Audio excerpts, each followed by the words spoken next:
High friends, staff selection commission SSC வந்து பார்த்தீங்கன்னா combined higher secondary level எக்ஸாமினேஷன்ஸ்க்கான notification வந்து வெளியிட்டிருக்காங்க. சிஹெச்எஸ்எல் அப்படின்னு சொல்லுவாங்க. ஓகேங்களா?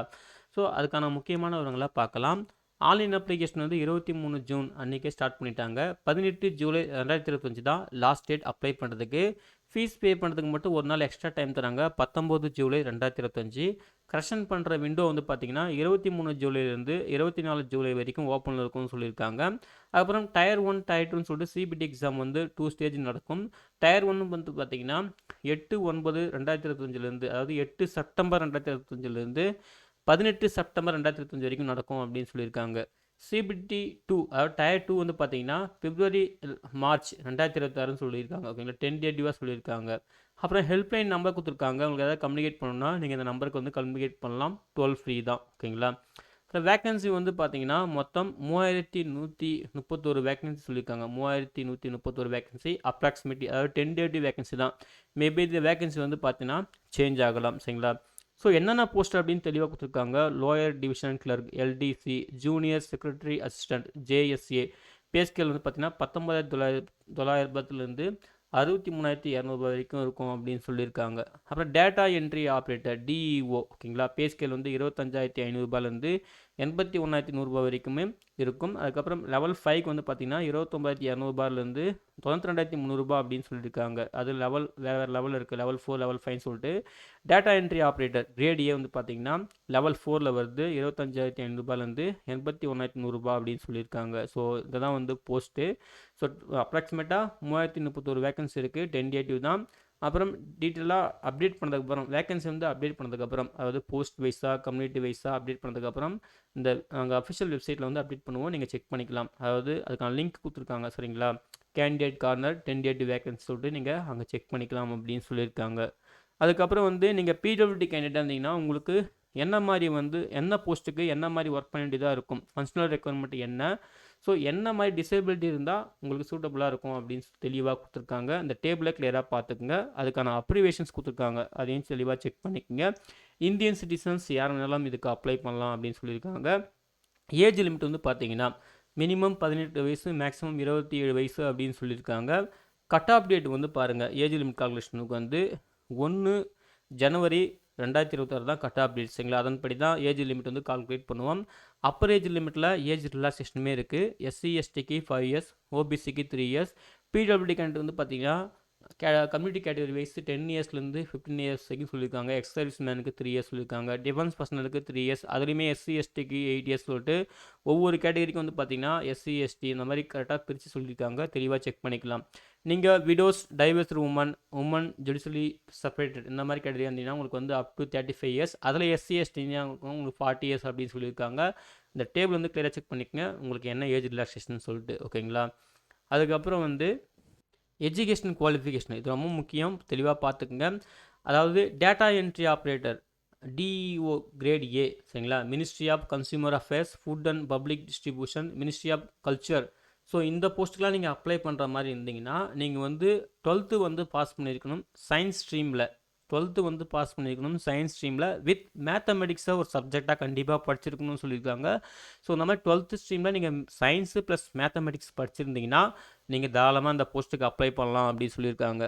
அதுக்கப்புறம் ஃபார் எல்டிசி ஜேஎஸ்ஏ. ஓகேங்களா? அதுக்கான ஷார்ட் ஃபார்ம்லாம் அங்கே டீட்டெயிலாக சொல்லியிருக்கோங்க இல்லையா? அந்த போஸ்ட் தெளிவாக பார்த்துக்குங்க. ஜேஎஸ்ஏ அப்படின்னா என்னன்னு சொல்லிட்டு ஜூனியர் செக்ரட்டரி அசிஸ்டன்ட். ஓகேங்களா? DEO data entry operator grade A. அதாவது except DEOs in department ministry of mention இந்த 8.1ல் மென்ஷன் பண்ணியிருக்காங்க இல்லையா? இந்த போஸ்ட்டை தவிர்த்து. ஓகேங்களா? இந்த போஸ்ட்டை தவிர்த்து இந்த போஸ்ட்டுக்கெலாம் வந்து பார்த்தீங்கன்னா நீங்கள் ஜஸ்ட் 12th பாஸ் பண்ணியிருந்தாலே போதும். 12th என்ன குரூப் வேணால் படிச்சிருக்கலாம். நீங்கள் 12th பாஸ் பண்ணியிருந்தாலே போதும் அப்படின்னு சொல்லியிருக்காங்க. ஓகேங்களா? ஸோ தெளிவாக பார்த்துங்க. 2 கேட்டகரியாக பிரிச்சிருக்காங்க. அதே போல் நீங்கள் 12th வந்து பார்த்தீங்கன்னா அந்த கட் ஆஃப் டேட் வந்து 1 ஜனவரி 2026 இந்த டேட்லேயோ இந்த டேட்டுக்குள்ளேயோ நீங்கள் பாஸ் பண்ணியிருக்கணும். சரிங்களா? நல்லா புரிஞ்சுக்கிங்க. இந்த டேட்லேயோ இந்த டேட்டுக்குள்ளேயோ சப்போஸ் இப்போ நீங்கள் 12th படிச்சுட்டு அதாவது நீங்கள் அரியர் வச்சுருக்கீங்க, எக்ஸாம் எழுதி கிளியர் பண்ணுவீங்கன்னா இந்த டேட்டுக்குள்ளே கிளியர் பண்ண முடியும் அப்படின்னா நீங்கள் அப்ளை பண்ணலாம். ஓகேங்களா? அந்த மாதிரி தான் சொல்லியிருக்காங்க. சரிங்களா? ஸோ அதை வந்து தெளிவாக பார்த்துக்குங்க. அதுக்கான கட் ஆஃப் டேட் வந்து அப்ளை பண்ணுறது கம்ப்ளீட்டாக ஆன்லைன் மோடு தான். 1 டைம் ரிஜிஸ்ட்ரேஷன், அப்புறம் அப்ளிகேஷன் ஃபார்ம் ஃபில் பண்ணணும். இங்கே வந்து பார்த்தீங்கன்னா லிங்க்குமே கொடுத்துருக்காங்க. ஓகேங்களா? அதை தெளிவாக பார்த்துக்குங்க. அப்ளிகேஷன் ஃபீஸ் வந்து நீங்கள் 100 ரூபாய் பே பண்ணுற மாதிரி இருக்கும். Women candidate SC ST PWD candidate, ex service men இவங்களுக்குலாம் ஃபீஸ் கிடையாது. இவங்க தவிர்த்து மற்ற எல்லாருக்கும் ஃபீஸ் பே பண்ணுறதுக்கு லாஸ்ட் டேட் வந்து 19 ஜூலை 2025 தான் லாஸ்ட் டேட். கரெக்ஷன் பண்ணுறதுக்கான டைம் கொடுத்துருக்காங்க. நம்ம ஆல்ரெடி சொல்லியாச்சு என்ன டேட் அப்படின்னு சொல்லிட்டு ஓகேங்களா. அதாவது 23 ஜூலைலேருந்து 24 ஜூலை இந்த டைமுக்குள்ளே நீங்கள் வந்து கரெக்ஷன் பண்ணிக்கலாம், டேட்டுக்குள்ளே கரெக்ஷன் பண்ணிக்கலாம் அப்படின்னு சொல்லியிருக்காங்க. கரெக்ஷன் சார்ஜ் இருக்குது, ரொம்ப முக்கியம். நீங்கள் ஃபஸ்ட் டைம் அப்ளை பண்ணும்போது 100 ரூபா ஃபீஸு சரிங்களா. சப்போஸ் நீங்கள் உங்களுக்கு எதாவது கரெக்ஷன் பண்ணணும், அந்த கரெக்ஷன் பண்ணுற டைமில் கரெக்ஷன் பண்ணணும் அப்படின்னு பார்த்தீங்கன்னா ஃபஸ்ட் டைம் கரெக்ஷன் பண்ணும்போது உங்களுக்கு 200 அதுக்கப்புறம் நீங்கள் செகண்ட் டைம் மறுபடியும் ரீசப்மிட் பண்ணுறீங்க கரெக்ஷன் பண்ணிட்டு பார்த்தீங்கன்னா உங்களுக்கு 500 அப்படின்னு சொல்லியிருக்காங்க ஓகேங்களா. ஸோ தெளிவாக பார்த்துக்குங்க. ஃபஸ்ட் டைமுக்கு வந்து கரெக்ஷன் பண்ணுறதுக்கு 200. நீங்கள் சப்போஸ் ஃபஸ்ட் டைம் கரெக்ஷன் பண்ணியும் செகண்ட் டைம் அகைன் கரெக்ஷன் பண்ணுறீங்க மறுபடியும் ரீசப்மிட் பண்ணுறீங்க அப்படின்னு பார்த்தீங்கன்னா 500 ஓகேங்களா. ஸோ ஃபஸ்ட் டைம் அப்ளை பண்ணுறீங்க பார்த்தீங்கன்னா ஃபஸ்ட்டு கரெக்ஷன் அந்த விண்டோ இல்லாமல் கரெக்ஷன் விண்டோக்கு முன்னாடி ஃபஸ்ட் டைம் ஃப்ரெஷ்ஷாக அப்ளை பண்ணும்போது மிஸ்டேக் இல்லாமல் அப்ளை பண்ணுங்கள். கரெக்ஷன் சார்ஜை அவாய்ட் பண்ணிக்கோங்க. இந்த கரெக்ஷன் சார்ஜ் வந்து எல்லா கேட்டகரிக்குமே பொருந்தும் ஓகேங்களா. ஸோ பார்த்துக்குங்க. அப்புறம் எக்ஸாம் சென்டர் ஒவ்வொரு ரீஜன் வைஸும் கொடுத்துருக்காங்க. நம்ம சதர்ன் ரீஜனில் வரும். So Puducherry Tamil Nadu southern region ஓகேங்களா. ஸோ சென்னை, கோயம்புத்தூர், மதுரை, சேலம், திருச்சிராப்பள்ளி, திருநெல்வேலி, வெள்ளூர் இன்க்ளூடிங் புதுச்சேரி ஓகேங்களா. ஸோ வேரியஸ் லொக்கேஷன்ஸ் இருக்குது. சென்டர் கோடுமே கொடுத்துருக்காங்க, தெளிவாக நோட் பண்ணிக்கோங்க. சதர்ன் ரீஜனுக்கு வந்து பார்த்தீங்கன்னா ஹெட் ஆஃபீஸ் வந்து சென்னையில் தான் இருக்குது. அதுக்கான வெப்சைட் லிங்க்குமே கொடுத்துருக்காங்க, அதையும் நோட் பண்ணிக்கோங்க. 3 சென்டென்ஸ் ஓகேங்களா. 3 சென்டர் வந்து நீங்கள் கொடுத்து அப்ளை பண்ணிக்கோங்க. அது வந்து ப்ரியாரிட்டி எந்த ஆர்டரில் வேணுமோ அந்த ஆர்டரில் கொடுத்து அப்ளை பண்ணிக்கோங்க சொல்லியிருக்காங்க. அப்புறம் டயர் 1 டயர் 2 சிபிடிக்கான எக்ஸாம் பேட்டர்ன் கொடுத்துருக்காங்க ஓகேங்களா. இதுலேயுமே நீங்கள் தெளிவாக செக் பண்ணிக்கலாம். டயர் 1 வந்து பார்த்தீங்கன்னா மொத்தம் ஒரு 4 டாபிக்ஸ் சொல்லியிருக்காங்க. அந்த 4 டாபிக் ஈச் டாபிக் வந்து பார்த்தீங்கன்னா 25 கொஷின்ஸ். அதுக்கப்புறம் டோட்டலாக வந்து 100 கொஷின் 200 மார்க் அந்த மாதிரி சொல்லியிருக்காங்க. 60 மினிட்ஸ் எக்ஸாம் டைம் சொல்லியிருக்காங்க ஓகேங்களா. இதுக்கு வந்து ராங் ஆன்சர் இருக்குது. ஒரு கொஷனுக்கு வந்து 0.5 மார்க் வந்து ராங் ஆன்சர். நீங்கள் அட்டன் பண்ணாமல் விட்டிங்கன்னா ராங் ஆன்சர் கிடையாது. அட்டன் பண்ணி ராங்காக இருந்தால் மட்டும்தான் ராங் ஆன்சர் சரி, அதாவது நெகட்டிவ் மார்க். அதுக்கப்புறம் டயர் 2க்கான எக்ஸாம் பேட்டர்ன் கொடுத்துருக்காங்க. இதையுமே நீங்கள் தெளிவாக செக் பண்ணிக்கலாம். அதுக்கப்புறம் வந்து பார்த்தீங்கன்னா ஸ்கில் டெஸ்ட்டு டேட்டா என்ட்ரி ஆப்ரேட்டருக்கு வந்து ஸ்கில் டெஸ்ட் இருக்கும். ஸோ அந்த டெஸ்ட்டுமே நீங்கள் கண்டிப்பாக பாஸ் பண்ணி ஆகணும் அப்படின்னு சொல்லியிருக்காங்க ஓகேங்களா. ஸோ அதுக்கான கைட்லைன்ஸ் கொடுத்துருக்காங்க, அதையும் வந்து பார்த்துக்குங்க. அப்புறம் பார்ட் சி எல்டிசி ஜேஎஸ்ஏ போஸ்ட்டுக்கு வந்து பார்த்தீங்கன்னா டைப்பிங் டெஸ்ட் இருக்கும். அதுக்கான க்ரைட்டீரியா கொடுத்துருக்காங்க, அதையுமே நீங்கள் தெளிவாக செக் பண்ணிக்கோங்க. சிலபஸ் கொடுத்துருக்காங்க சரிங்களா. சிபிடிக்கான சிலபஸ்லாம் கொடுத்துருக்காங்க. அந்த சிலபஸ் பேஸ் பண்ணி நீங்கள் ப்ரிப்பேர் பண்ணிக்கோங்க ஓகேங்களா. சிலபஸ் எல்லாம் வந்து பார்த்துங்க. அப்புறம் எக்ஸாமுக்கு வந்து எப்படி அட்மிஷன் ஆகணும் அதுக்கான கைட்லைன்ஸ் கொடுத்துருக்காங்க. அந்த கைட்லைன்ஸ்லாம் தெளிவாக வந்து ஃபாலோ பண்ணிக்கோங்க. அப்புறம் வந்து பார்த்தீங்கன்னா டயர் 1 டயர் 2 செக்ஷனல் வைஸ் வந்து பார்த்தீங்கன்னா மினிமம் குவாலிஃபைங் மார்க் கொடுத்துருக்காங்க, அதையும் நோட் பண்ணிக்கோங்க. யூஆர் 30%, ஓபிசிக்கு இடபிள்யூஎஸ்க்கு வந்து 25%, ஆல் அதர் கேட்டகரிக்கு வந்து பார்த்தீங்கன்னா 20% அப்படின்னு சொல்லியிருக்காங்க. ஸோ அது தெளிவாக வந்து பார்த்துக்குங்க. அதை பேஸ் பண்ணி தான் ஷார்ட் லிஸ்ட் பண்ணுவோம்னு சொல்லியிருக்காங்க. அதுக்கப்புறம் வந்து பார்த்தீங்கன்னா மால் ப்ராக்டிஸ்க்கான கைட்லைன்ஸ் கொடுத்துருக்காங்க. அப்புறம் ஜென்ரல் இன்ஸ்ட்ரக்ஷன் இம்பார்ட்டன்ட் இன்ஸ்ட்ரக்ஷன் கொடுத்துருக்காங்க. உங்களுக்கு ஏதாவது டவுட் இருந்தால் இங்கே வந்து நோட் பண்ணி அந்த டவுட் வந்து கிளாரிஃபை பண்ணிக்கலாம். அப்புறம் சர்டிஃபிகேட் ஃபார்மேட் கொடுத்துருக்காங்க. சர்டிஃபிகேட் ஃபார்மேட் வேணால் நீங்கள் இதை வந்து எடுத்து ரெடி பண்ணி வச்சுக்கலாம். அப்புறம் அன்னச்சத்திரிலேருந்து பார்த்தீங்கன்னா ஆன்லைன் அப்ளிகேஷன் ஃபில் பண்ணுறதுக்கான ப்ரொசீஜர் கொடுத்துருக்காங்க. Part A on time registration with ஸ்க்ரீன்ஷாட்டோடு இருக்கும் சரிங்களா. ஸ்க்ரீன்ஷாட் நீங்கள் பார்த்துட்டு மிஸ்டேக் இல்லாமல் அப்ளை பண்ணிக்கலாம். அதுக்கப்புறம் பார்ட் 2 ஆன்லைன் அப்ளிகேஷன் முன்னாடி ஃபில் பண்ணணும். அன்னச்சர் 4ல் இருக்குது. இதையுமே ஸ்க்ரீன்ஷாட்டோடு இருக்கும். நீங்கள் ஸ்க்ரீன்ஷாட் பார்த்துட்டு தெளிவாக மிஸ்டேக் இல்லாமல் பண்ணுங்கள். கரெக்ஷன் சார்ஜை அவாய்ட் பண்ணிக்கோங்க. அதுக்கப்புறம் ஒவ்வொரு அன்னச்சர்லேயும் சர்டிஃபிகேட் ஃபார்மேட்லாம் கொடுத்துருப்பாங்க. உங்கள் ஏதாவது சர்டிஃபிகேட் ஃபார்மேட் வேணால் ரெடி பண்ணி வச்சுக்கோங்க சரிங்களா.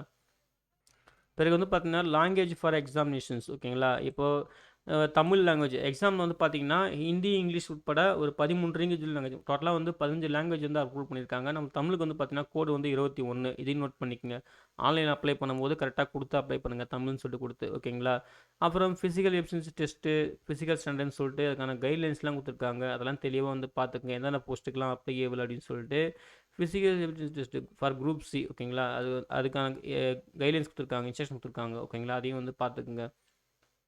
அதே போல் ஃபிசிக்கல் ஸ்டாண்டர்ட் வந்து பார்த்தீங்கன்னா ரீஜனல் வைஸும் கொடுத்துருக்காங்க. ஒவ்வொரு ஸ்டேட்டுக்கும் என்ன மாதிரிலாம் வந்து நாங்கள் ஃபாலோ பண்ணுறோம் அப்படின்னு சொல்லிட்டு சதர்ன் ரீஜனுக்கு வந்து கொடுத்துருக்காங்க. தமிழ்நாடு புதுச்சேரின்னு சொல்லிட்டு தமிழ்நாடு, ஆந்திர பிரதேஷ், கர்நாடகா, தமிழ்நாடு, தெலுங்கானா.